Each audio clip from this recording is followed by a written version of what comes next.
नमस्कार दोस्तों, स्वागत है आपका आपके अपने YouTube channel current affairs by MK sir पर।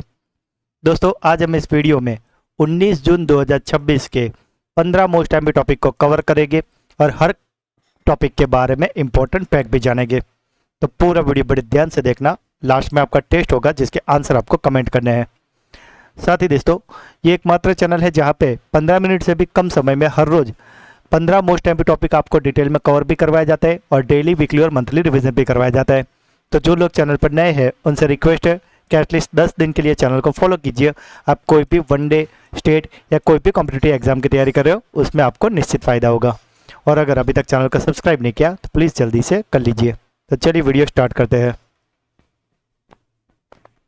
भारत में हर साल 19 जून को राष्ट्रीय पठन दिवस किसकी पुण्यतिथि के सम्मान में मनाया जाता है? तो दोस्तों, ये जो नेशनल रीडिंग डे है वे मनाया जाता है P.N. पणिक्कर की पुण्यतिथि के सम्मान में। यह दिन केरल में पुस्तकालय आंदोलन के जनक पुथुवेल नारायण पणिक्कर यानी कि P.N. पणिक्कर की पुण्यतिथि जो कि 19 जून को होती है, उनके सम्मान में मनाया जाता है। इसकी शुरुआत 1996 में हुई थी और इसका मुख्य उद्देश्य है देश में विशेषकर छात्रों के बीच पढ़ने की आदत और साक्षरता को बढ़ावा देना। 2017 में प्रधानमंत्री नरेंद्र मोदी ने P.N. पणिक्कर की पुण्यतिथि को राष्ट्रीय पठन दिवस के रूप में घोषित किया था। केंद्रीय माध्यमिक शिक्षा बोर्ड और सरकार द्वारा 19 जून से लेकर 18 जुलाई तक राष्ट्रीय पठन महीना यानी कि नेशनल रीडिंग मंथ भी मनाया जाता है। P.N. पणिक्कर विज्ञान विकास केंद्र द्वारा इस अभियान का नेतृत्व किया जाता है और जिसका मूल मंत्र है पढ़ो और बढ़ो यानी कि रीड एंड ग्रो।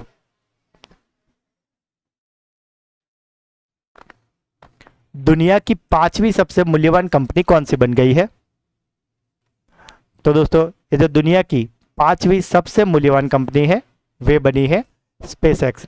और दोस्तों, हाल ही में स्पेसएक्स के मालिक एलन मस्क दुनिया के पहले ट्रिलियनर बने हैं। Bharat multilayer ballistic missile defence क्षमता वाला दुनिया का कौन सा देश बन गया है? तो दोस्तों, ये जो मल्टीलेयर बैलिस्टिक मिसाइल डिफेंस क्षमता है वे रखने वाला भारत बन गया है 5वां देश। इस परीक्षण की सफलता के साथ भारत अब दुनिया के उन चुनिंदा देशों के विशिष्ट समूह में शामिल हो गया है जिनके पास इंटरकॉन्टिनेंटल बैलिस्टिक मिसाइल स्तर के खतरों को हवा में ही रोकने की क्षमता है। भारत से पहले की अगर बात करें आगे के 4 देशों की तो वे है अमेरिका, रूस, चीन और इजराइल। भारत की यह स्वदेशी रक्षा प्रणाली 2 स्तरों पर काम करती है, जिसमें से एक है एक्सो एटमॉस्फेरिक जो कि पृथ्वी से वायुमंडल के बाहर ही दुश्मन की मिसाइल को नष्ट करना, और दूसरा है एंडो एटमॉस्फेरिक यानी कि यदि मिसाइल बचकर वायुमंडल के अंदर भी आ जाए तो उसे नीचे ही मार गिराना। यह सफल परीक्षण BMD फेज 2 के तहत किया गया है जिसमें AD-1 और AD-2 इंटरफेस मिसाइलें शामिल है। ये मिसाइलें 2000 से 5000 किलोमीटर की दूरी से आने वाली मध्यम और लंबी दूरी की मिसाइलों का ट्रैक करके तबाह करने में सक्षम भी है। दोस्तों, अगर अभी तक वीडियो को लाइक और चैनल को सब्सक्राइब नहीं किया तो प्लीज़ जल्दी से कर लीजिए। WIPO की ग्लोबल टॉप 20 पेटेंट रैंकिंग में शामिल होने वाली एकमात्र भारतीय कंपनी कौन सी है? तो दोस्तों, ये जो ग्लोबल टॉप 20 पेटेंट रैंकिंग है उसमें शामिल हो गया है जियो प्लेटफॉर्म्स। जियो प्लेटफॉर्म ने मात्र 1 वर्ष में 320 स्थानों की विशाल छलांग लगाकर शीर्ष 20 में प्रवेश किया है। यह उपलब्धि इसलिए खास है क्योंकि 1 वर्ष वैश्विक स्तर पर पेटेंट फाइलिंग में 1% से भी कम की वृद्धि देखी गई थी। इस रैंकिंग के साथ जियो अब एप्पल, गूगल, सैमसंग, हुआईवे, नोकिया और माइक्रोसॉफ्ट जैसे दुनिया के सबसे बड़े टेक इनोवेटर्स के विशिष्ट क्लब में भी शामिल हो गया है। 31 मार्च 2026 तक जियो प्लेटफॉर्म ने कुल 6817 पेटेंट फाइल किए हैं और इनमें से 2393 भारत में और 4424 विदेशी न्यायालयों में दर्ज है। कंपनी को दुनिया भर में अब तक 1009 पेटेंट मंजूर भी मिल चुकी है और जियो के पेटेंट मुख्य रूप से 5G, 6G, deep tech, cloud नेटिक प्लेटफॉर्म और कंपनी के अपने agentic AI platform Jio brain जैसी अत्याधुनिक भविष्य की तकनीकों पर केंद्रित है। साइबर वित्तीय धोखाधड़ी को रोकने के लिए आरबीआई रिलथॉन 2026 अभियान की शुरुआत किस राज्य में की गई है? तो दोस्तों ये जो आरबीआई रिलथॉन 2026 है, इसे शुरू किया गया है केरलम में। यूरोप और किस देश के वैज्ञानिकों ने थोरियम 229 का उपयोग करके दुनिया की पहली कार्यशील परमाणु घड़ी बनाई है? तो दोस्तों ये जो थोरियम 229 का उपयोग करके दुनिया की पहली कार्यशील परमाणु घड़ी है, वे बनाई है चीन यानी कि चाइना ने। दोस्तों अगर अभी तक वीडियो को लाइक और चैनल को सब्सक्राइब नहीं किया तो प्लीज जल्दी से कर लीजिए। वर्तमान में इस्तेमाल होने वाली पारंपरिक परमाणु घड़ियां परमाणु के बाहरी हिस्से में मौजूद इलेक्ट्रॉन के संक्रमण को मापती है। इससे विपरीत ये जो नई न्यूक्लियर क्लॉक है वो परमाणु के नाभि यानी कि न्यूक्लियस के अंदर होने वाली ऊर्जा परिवर्तनों को मापती है। थोरियम 229 एकमात्र ऐसा ज्ञात आइसोटॉप है जिसका नाभिक बेहद कम ऊर्जा वाली उत्तेजित अवस्था यानी कि लो एनर्जी एक्साइटेड स्टेट में होता है। इस प्रयोगशाला में वैक्यूम अल्ट्रावायलेट लेजर तकनीक के जरिए आसानी से सक्रिय किया जा सकता है, क्योंकि परमाणु का नाभिक बाहरी पर्यावरणीय गड़बड़ियों जैसे कि चुंबकीय क्षेत्र या तापमान से पूरी तरीके से सुरक्षित रहता है और इसीलिए यह घड़ी वर्तमान एटॉमिक घड़ियों की तुलना में कई गुना अधिक स्थिर है। वैज्ञानिकों के अनुसार यह भविष्य में 300 अरब वर्षों में 1 सेकंड से भी कम समय गंवाने वाली सटीकता हासिल कर सकती है और इस क्रांतिकारी तकनीक का उपयोग सटीक सैटेलाइट नेविगेशन जैसे कि जीपीएस, क्वांटम सेंसिंग, गुरुत्वाकर्षण माप और ब्रह्मांड के रहस्यमयी डार्क मैटर को पता लगाने के लिए किया जाएगा। फिट इंडिया साइक्लोथॉन का आयोजन कहाँ किया जाएगा? तो दोस्तों ये जो फिट इंडिया साइक्लोथॉन है इसका आयोजन होने वाला है महाराष्ट्र के मुंबई में।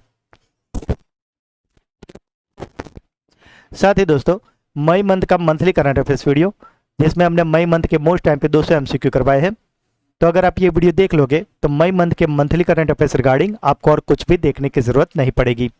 इस वीडियो का लिंक आपको इसी वीडियो का डिस्क्रिप्शन में दे दिया है, तो इसे आप अवश्य देख लें।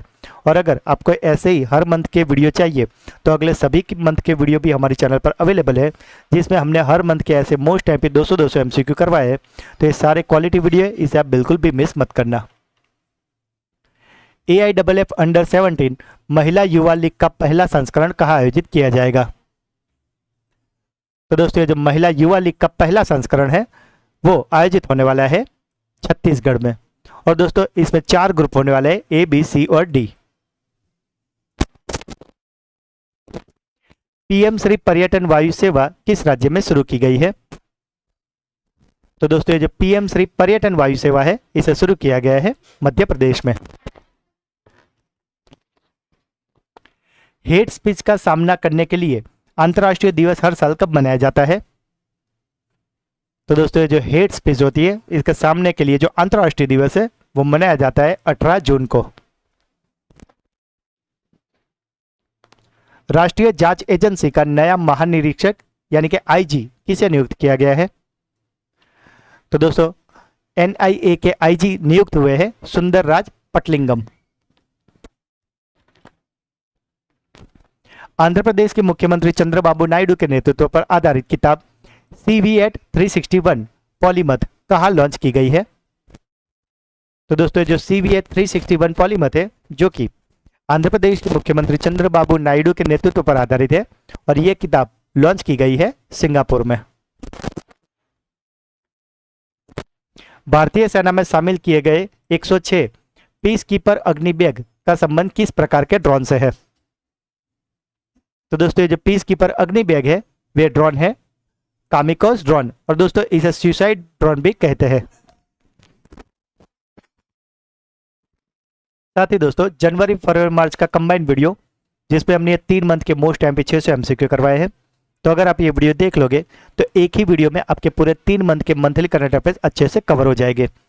तो दोस्तों इस वीडियो का लिंक भी आपको इसी वीडियो के डिस्क्रिप्शन में मिल जाएगा, और अगर आपको इन सभी मंथ के इंडिविजुअल वीडियो चाहिए तो वो सभी भी हमारे चैनल पर अवेलेबल है, इन सबको आप अवश्य देख लें। एग्रो बायोडाइवर्सिटी एक्सपर्ट कमेटी के पुनर्गठन के बाद इसका अध्यक्ष किसे नियुक्त किया गया है? तो दोस्तों एग्रो बायोडाइवर्सिटी एक्सपर्ट कमेटी के पुनर्गठन के बाद उसके अध्यक्ष नियुक्त हुए हैं डॉक्टर PL गौतम। हाल ही में किस राज्य सरकार ने सहकारी फसल ऋण माफी की सीमा 50,000 से बढ़ाकर 75,000 कर दी है?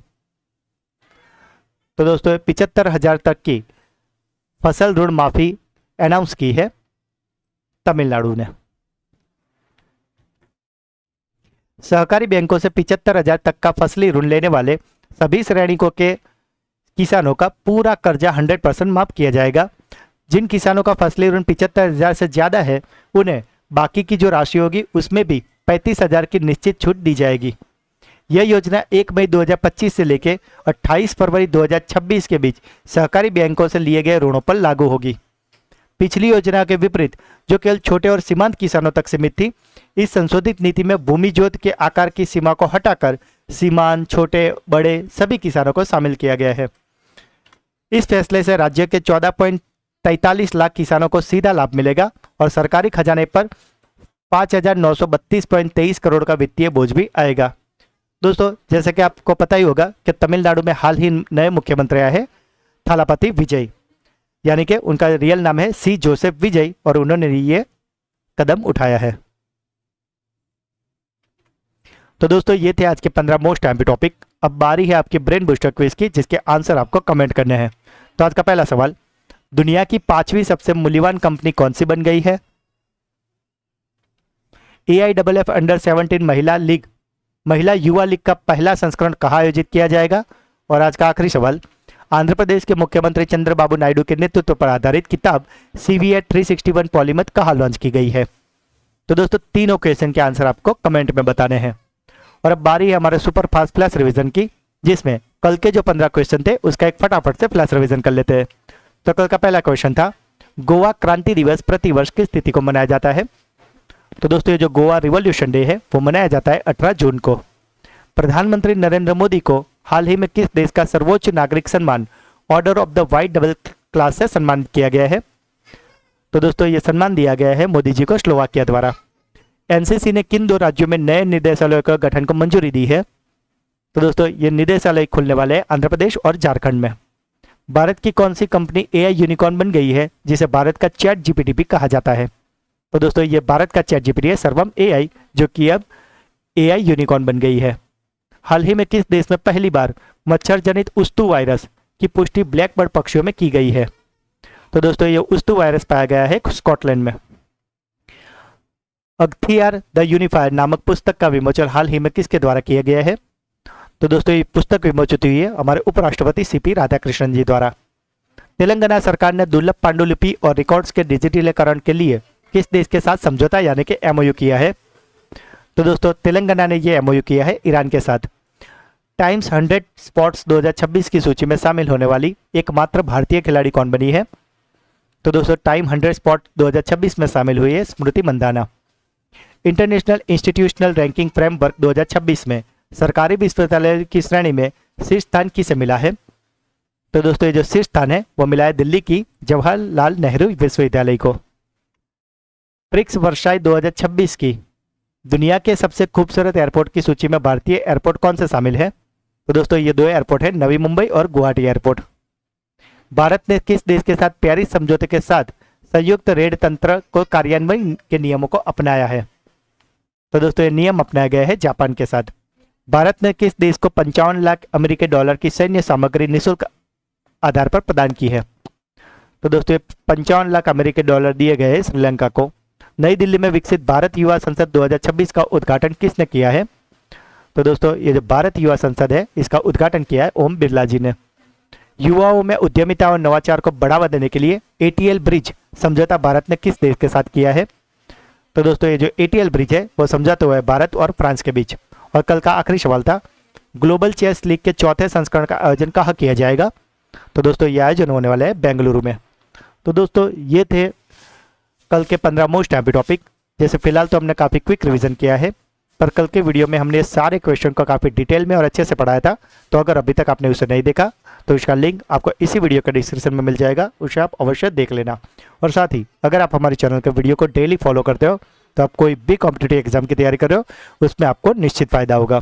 तो दोस्तों अगर आज का वीडियो आपको अच्छा लगा है तो जल्दी से लाइक कर दीजिए। जो भी क्वेश्चन पूछे गए या अगर आपका कोई डाउट है तो उसे कमेंट पे बताएं, क्योंकि दोस्तों मैं हर कमेंट के रिप्लाई अवश्य से करता हूँ। इस वीडियो के लिंक को अपने सभी व्हाट्सएप और सोशल मीडिया पर शेयर जरूर करें और अगर अभी तक चैनल को सब्सक्राइब नहीं किया तो प्लीज़ जल्दी से कर लीजिए।